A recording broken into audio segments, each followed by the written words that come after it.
हम गैंग्स के इलाके में जा रहे हैं। वहाँ जाने के लिए प्राइवेट कार का इस्तेमाल नहीं कर सकते। हमें पीली बस से जाना होगा, क्योंकि कोई भी प्राइवेट गाड़ी अगर गई तो उस पर तुरंत फायरिंग हो जाती है। आज हम पहुँचे हैं दुनिया के सबसे खतरनाक शहरों में से एक में, हैती की राजधानी पोर्ट ओ प्रिंस में।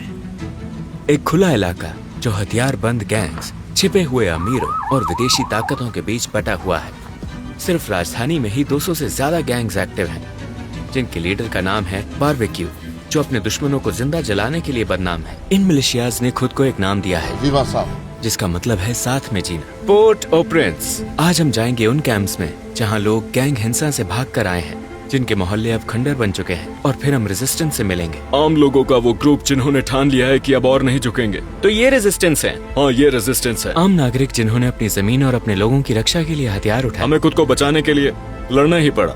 और आखिर में हम मिलेंगे एक गैंग लीडर से।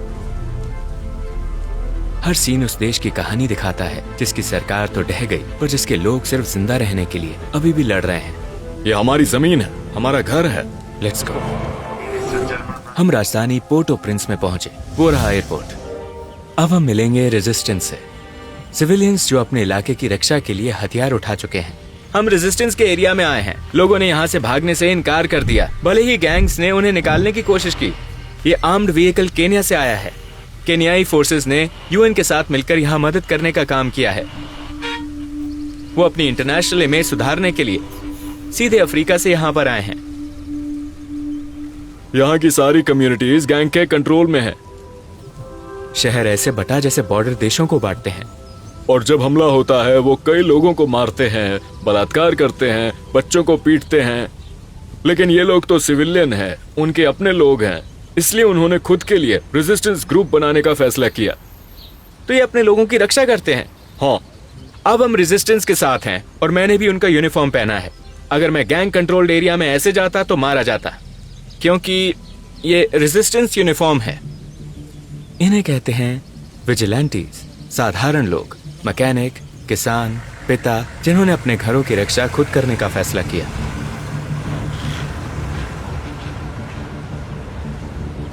रेजिस्टेंस, मैं रेजिस्टेंस का हिस्सा हूं।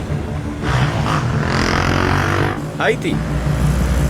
हर दिन हम कंट्रोल एरिया चेक करने जाते हैं। हाँ, हर रोज, दिन में भी और रात में भी, हर वक्त। तो क्या यहाँ गैंग आते हैं या नहीं? नहीं नहीं नहीं नहीं, आ नहीं सकते? कभी नहीं। कभी नहीं।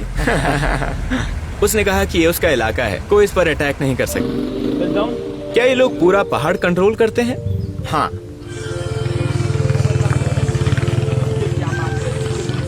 रेजिस्टेंस ने यहाँ चेक पॉइंट बनाए हैं ताकि कोई गैंग मेंबर अंदर घुसने की कोशिश करे तो पकड़ा जाए। ये रेजिस्टेंस का एक मेंबर है। ये आईडी चेक करता है और लोगों की तलाशी लेता है। ये लोग आम नागरिक हैं, लेकिन इलाका पूरी तरह इनके कंट्रोल में है। अभी उन्होंने एक आदमी को रोका, उसके चेहरे पर खून लगा था। उसने बताया कि थोड़ी देर पहले जब वो यहाँ से गुजर रहा था तब गैंग वालों ने उसे पीटा था। यहाँ गैंग्स का कंट्रोल फ्यूल, बिजली, पानी, पोर्ट्स, यहाँ तक कि कुछ एयरपोर्ट्स तक फैला हुआ है। लेकिन हैती इस हाल में कैसे पहुंचा? चलो थोड़ा पीछे चलते हैं। आजादी से पहले हैती को सेंट डोमिंग कहा जाता था। वो वक्त की सबसे अमीर फ्रेंच कॉलोनी थी। इसकी दौलत शुगर और कॉफी से आती थी, जो लाखों अफ्रीकन गुलामों की मेहनत पर टिकी थी। 1804 में एक खूनी क्रांति के बाद हैती दुनिया का पहला आजाद ब्लैक नेशन बना, लेकिन फ्रांस ने इसे कभी माफ नहीं किया। 1825 में उसने अपने जहाज भेजे और हैती पर इंडिपेंडेंस डेट थोप दिया, मतलब गुलामों के फ्रेंच मालिकों को हुआ नुकसान चुकाओ। ये कर्ज 120 साल तक हैती की इकोनॉमी का गला घोंटता रहा और इसने एक आजाद देश को फिर से घुटनों पर ला दिया। फिर 1915 में अमेरिका ने स्टेबिलिटी लाने के नाम पर यहाँ इन्वेड किया, बैंक अपने कब्जे में लिए, सोना उठा लिया और अपने पीछे करप्शन का सिस्टम छोड़ गया। 2010 ने एक भूकंप ने राजधानी तबाह कर दी। 2 लाख से ज्यादा लोग मारे गए और देश फिर से अफरा तफरी में डूब गया। इन्हीं मलबों से गायब स्टेट की जगह लेने गैंग्स का जन्म हुआ और 2021 में राष्ट्रपति की हत्या हो गई। सरकार पूरी तरह ढह गई, पुलिस का कंट्रोल खत्म हो गया और लोग अकेले रह गए।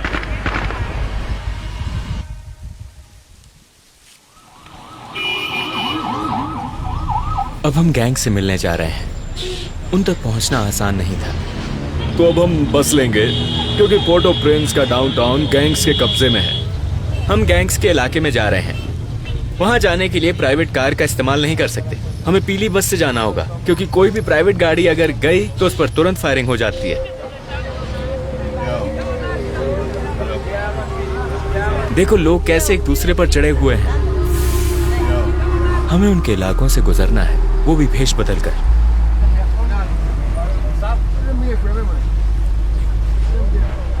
क्या वो लोग गैंग के हैं? पुलिस? हाँ? नहीं, बाहर हथियारबंद लोग हैं। तुम हंस रहे हो। तुम खुश हो। अब ये सब एक नाम के तहत एकजुट हो गए। पहले इन्हें G9 कहा जाता था, अब ये कहलाते हैं Viva Sam. इनका लीडर है जिमी, जिसे सब बारबेक्यू कहते हैं। वो पहले पुलिस ऑफिसर था जिसने सिस्टम के खिलाफ हथियार उठा लिए।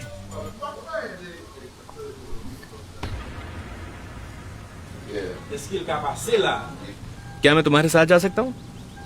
पीछे बैठकर? सेफ है? हाँ। ये गैंग लीडर है, चलो।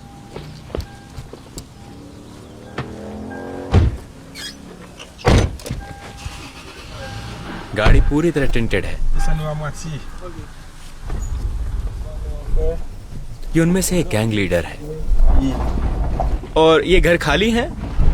हाँ। क्या ये लोग शहर का 80% हिस्सा कंट्रोल करते हैं? 95%। क्या ये बारबेक्यू के अंडर काम करता है? बारबेक्यू अपने इलाके का लीडर है। ये सब उसी गिरोह विवा साम का हिस्सा है। यहाँ विवा साम के तहत कई लीडर हैं। हाँ।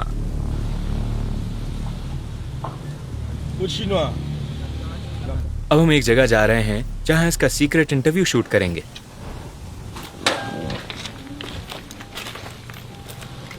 अब वो अपना चेहरा क्यों नहीं छिपाता?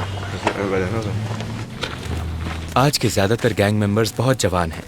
वो डर या मजबूरी में इसमें शामिल हुए थे। ये लोग सरकार से भी ज्यादा ताकतवर हैं, है ना? हम ज्यादा ताकतवर हैं क्योंकि हमारी सरकार सुस्त है।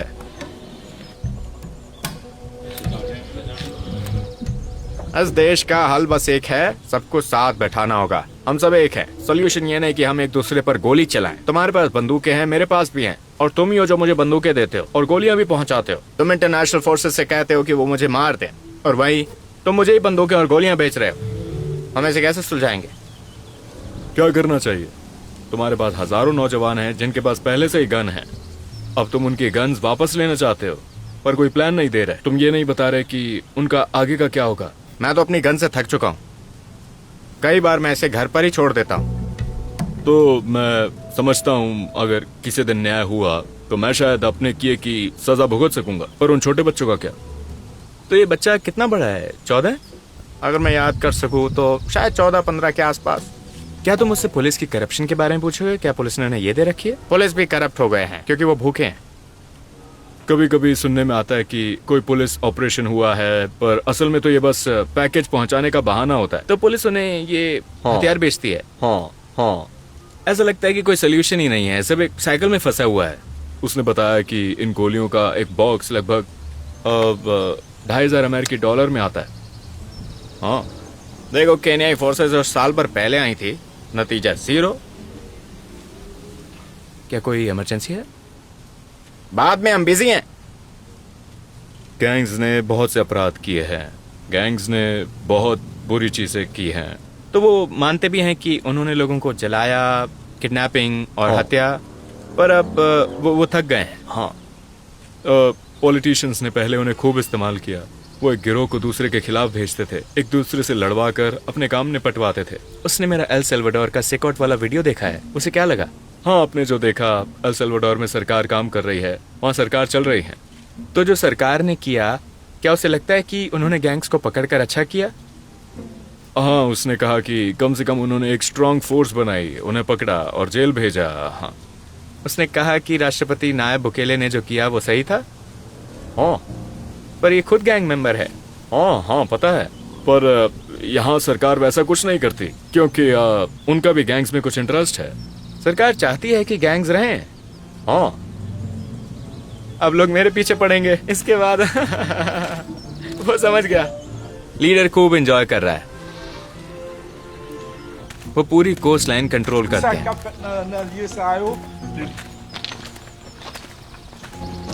अगर पुलिस ने मुझे इसके साथ देखा तो क्या होगा? क्या वो मुझे ढूंढेंगे? हाँ, तो अब उनके पास हमेशा गन रहती है क्योंकि यही उनके बचने का तरीका है। फिर हम समंदर की तरफ गए और पहली बार शोर लाइन देखी।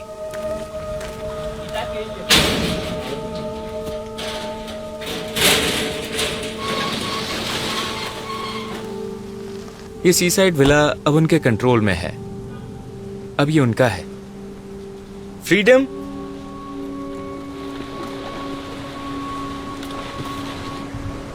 ये समंदर अब तुम्हारा है।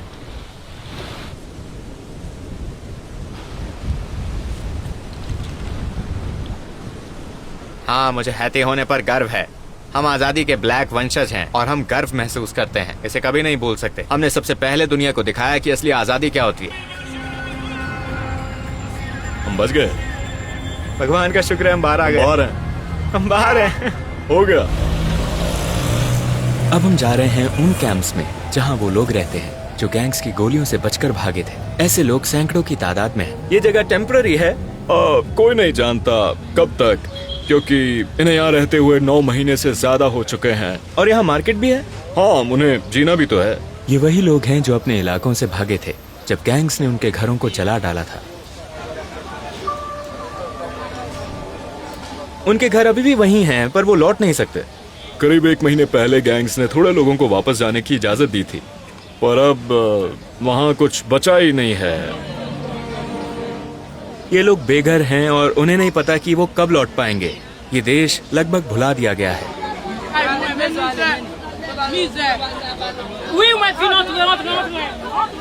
इस एक टेंट में 6 लोग रहते हैं। बारिश में हर जगह से पानी टपकता है। ये लोग ऐसे हालात में जी रहे हैं जैसे कई देशों में शरणार्थी जीते हैं। लेकिन जिम्मेदार कौन है? लोग कहते हैं सरकार। इस वक्त करीब 5 लाख लोग बेघर हैं। 5 लाख? हाँ, पूरे 5 लाख पूरे देश में फैले हुए।